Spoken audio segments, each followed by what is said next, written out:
Our dear Creator God, Mother and Father of all creation, we thank you for life, we thank you for love. We ask for wisdom and understanding that we may live our lives in a way pleasing and suitable to you. We thank you for bringing us here safely. We ask that you take us back safely. We ask that as we present the candidate to the individuals here, that you might impress upon their heart that this is the right person to take on to the Maryland House of Delegates. Dear God, we thank you for all that you have done for us in these times. We ask that you continue to keep us safe. You keep our eyes focused on you and our hearts focused on you, that we may do your bidding. Again, we thank you for this day. We'll give glory, honor, and praise in all that we do. Amen. Amen. All right, good. Amen. Listen here, I want to greet you from the Virgin Islands. That's where I live. I live in St. Croix, U.S. Virgin Islands. I'd like to say a special hello to Amanda. Let me get it right. Denver, Brooke, and Aspen, his immediate family. I want to say hello to his parents and to Amanda's parents. I want to say hello to any clergy members or government officials who are here. And of course, I want to say a special hello to his friends and you, his supporters. I'm hoping everybody here is going to join on to this team. I have the distinct honor this afternoon of welcoming you to a campaign kickoff. And I know in these times, these are very different times, we are really looking for leaders who have the heart and the compassion for people. And we're in an election cycle coming up again. And just to give you a brief background about me, you know my name, Positive T.A. Nelson. I'm from the Virgin Islands, yes. I've been a senator for 14 years. That's 7 terms. I was a teacher for 10, and I currently serve as the Virgin Islands Department of Agriculture Commissioner. I don't like politics, but it's important that people get involved who want to have a positive impact. So that's why I'm here. I'm here because I met this gentleman some time ago, about 6 years or so. And he thought he was coming to the Virgin Islands to sort out building pools. But I think God had a bigger plan for him. Now here we are, we're friends, I consider him my friend. And I came here specifically to give him my support. I came here specifically to ask you to help to spread the word. I think he's a candidate with the right heart. I think he has the right focus. Very simple. Cut some of the red tape out in government. Make government more efficient. We have to focus on infrastructure. Having 3 young children, education is high on his platform. I know he's a family man. Fun-loving guy. I believe we need these regular folks. I heard somebody who he might be running against made some kind of comment like, all you do is dig pools. That's the problem. You can't discount anybody from having input or involvement and what he might actually contribute. We don't want those individuals who've been trained to be a politician. That's one of the reasons I'm here. I think he just fell into this. He came to the Virgin Islands, he visited, he saw me doing senator's work, and he realized that, shucks, I want to do something similar. I want to impact Raleigh. I want to make changes, and the way to make changes is to be in the house. So, for those of you who are gathered here this afternoon, those who might listen via camera or radio, what have you, I, Positive T.A. Nelson, I'm here to endorse this candidate. I trust him. I consider you a friend. If you know me, that's not that easy. I'm one of those finicky conspiracy theory people. I am. Okay? So I'm very comfortable saying this. I'm very comfortable coming here to lend him my support. And I'm hoping that by the end of this day, the end of this evening, that you're comfortable going out spreading the word about this gentleman I'm about to introduce. So, friends, family, all those of you gathered here, please help me to welcome a trustworthy individual with a vision of focus, with a common sense approach to government. Call him the new way, common sense legislation, Mr. Kevin Merillat. Give him a round of applause. Okay. Yeah! Come on up! Yes, sir. Yes, sir.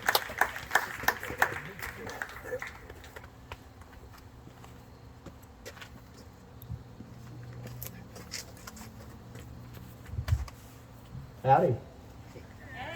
What's up? What's I up? must say, this is a tiny bit surreal, so please work with me on this, but we've got a good message to send. So, one, let me thank Amanda, our kids. Positive, it's incredible that you made it here today. I'm just going to take this off so that way. Can you hear me better that way? Yes. All right. He's a little taller than me. But I want to thank Positive for flying up here and to have him take all that time to come to introduce me to you guys is really heartwarming. Thanks to my parents, and thank all of you for being here today. As he said, a new wave is coming. Currently, politics has gotten possibly a bit out of control. Maybe we need a leveler head. Maybe we need to look at things to find common ground instead of the uncommon ground. Positive asked a question to me a few weeks ago. He said, "Why me? Why are you doing this? Why me?" And my answer is, I'm not afraid of failure. I'm only afraid of not trying. Yeah. I believe in making a difference with my actions. As Gandhi said, you must be the change you wish to see in the world. So I'm putting myself out to the world to help evoke change.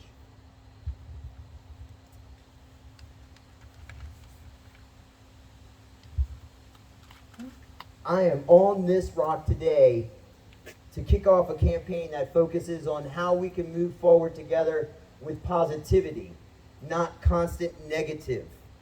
When we hear negative, negative, negative on the news and everything, it burns into your soul, and we need to switch that narrative. We need to start talking about how we can be more positive, what is good in the world instead of what is bad in the world. My goals when I become a legislator, some of the low-hanging fruit. One, property rights. Here in Calvert County, we work hard to earn our homes, and we want to be able to develop our property so that way we can fully enjoy it and give our families the life they deserve. Here in Calvert County specifically, the Planning and Zoning Office may have a different opinion. A lot of times homeowners are faced with unnecessary engineering fees, delays. All of these cost the homeowners money and cause, delays in the work, which causes the small business that's trying to do that work to have to spend more time in trying to obtain the building permit to do the work. So when you're a small business of 3 people to 5 people, and one person has to spend 80% of their day figuring out what red tape was just thrown at you from the county and what steps you need to do to get past that red tape, to me, that's a waste of resources. Homeowners and contractors are faced with all of these artificial barriers to entry. And as I said, those artificial barriers to entry prevent growth and prevent the employee that works for that small business from enjoying a 40-hour work or perhaps overtime to help them move to that next level. Education. I have 3 kids in public school, and I must say I'm extremely proud today. All 3 of my kids played in the same soccer game, 2 girls, 1 boy, and this is the only time in history that could ever happen. 6th graders and an 8th grader, and congratulations, Denver, on your gold.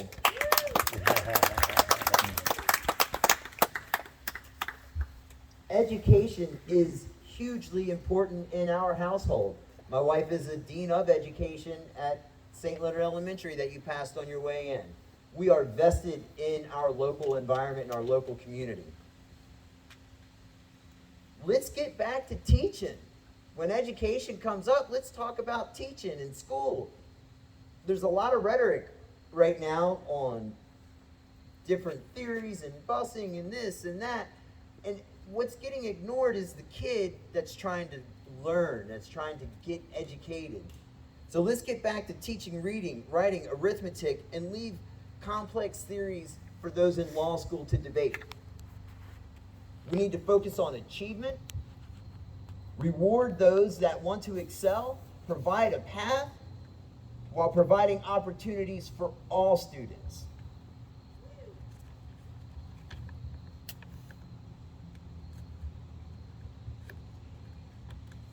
Sorry. Deep breath. There it is. All right. Well, I'm glad I took my time to get to this next statement because it's important. And if you're from Calvert County for any amount of time, you'll understand this. I remember when Maryland, well, Maryland still is, the second most educated state in the nation. Something to be proud of. At one point in time, Calvert County was the second rated county in the state. Currently, we're the bottom 50%. Why? Why do people move to Calvert County for the education? So what has happened? So anyhow, like I said, we need to get back to teaching. And let's get back to our glory days for education. Another one of my low-hanging fruit or my main bullet points is small business. Being a small businessman, my father started Merillat Pools in 1976, and we're coming up on our 46th year in this county. Over 1,000 pools we've built here. According to the Small Business Administration, small business makes up 99.9% of all U.S. business and employs 47.1% of U.S. employees. That's a big number. So when you add all these small businesses up, we add up pretty well. And again, this kind of goes back to barriers. And you notice I keep going back to barriers and barriers and barriers.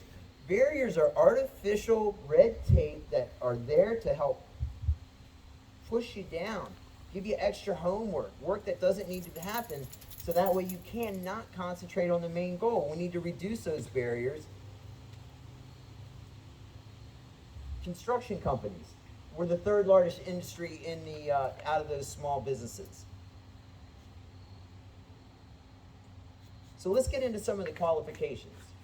What makes me qualified to be your delegate? One, I am vested in this county to give you my background in education. It starts at Mount Harmony Elementary. It moves on to Northern Middle School, then on to Northern High School. I'm raised in this community. The Merillat family, like I said, we've been making waves here for over 45 years. After high school, I went off to Frostburg State University, and I've got some Frostburg buddies that are here. Thank you so much for making it down. I greatly appreciate it. It's awesome. After Frostburg, I had the privilege to move out to Colorado, and I was a financial planner with Morgan Stanley, Dean Witter. And I learned about the value of the dollar and how hard it is to make that dollar, which is where a lot of my conservative principles come from. While in Colorado, I did work on a master's in business administration. As life has it, I had made my way back to Maryland where I met Amanda, and we started to have a family, and most recently graduated in May with a master's degree in medical cannabis science and therapeutics. And I had quite a few alumni here as well. You know, and I'll get more into that in 2 seconds. Cannabis for me has been kind of an interesting thing. I was an applicant here in Calvert County for a medical cannabis cultivation and dispensary.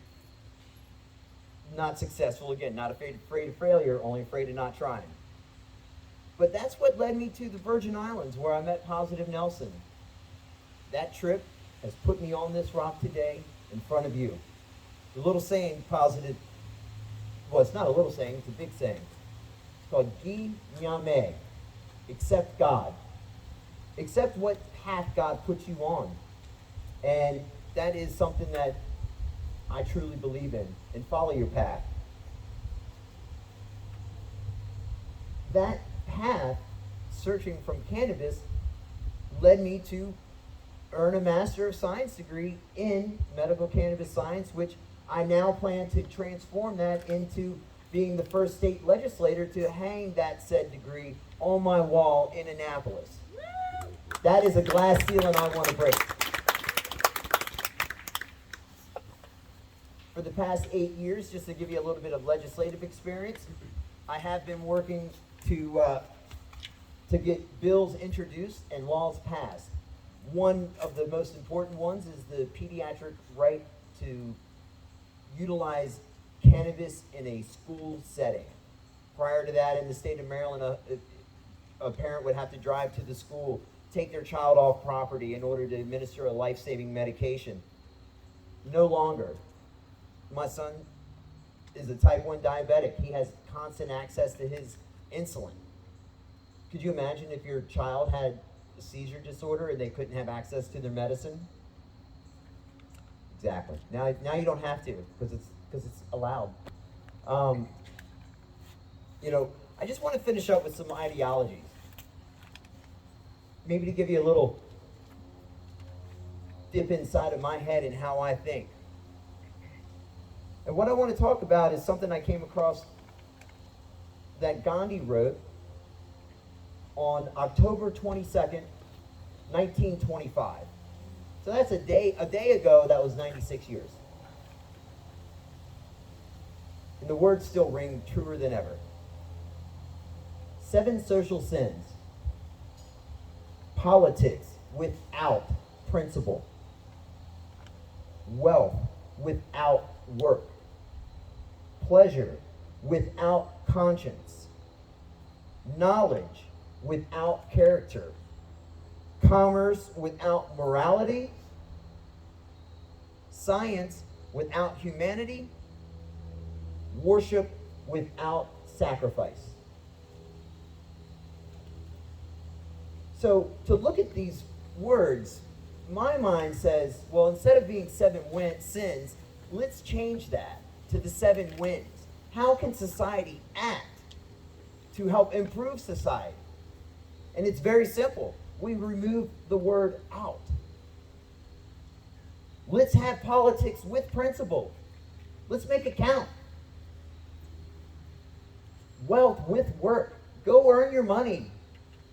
Have the spirit, have the drive, do the work, so when the money's in your hand, you appreciate it and you take care of it. Pleasure without conscience. Well, that's gluttony, humans are creatures of habit. Humans are humans. Humans are humans.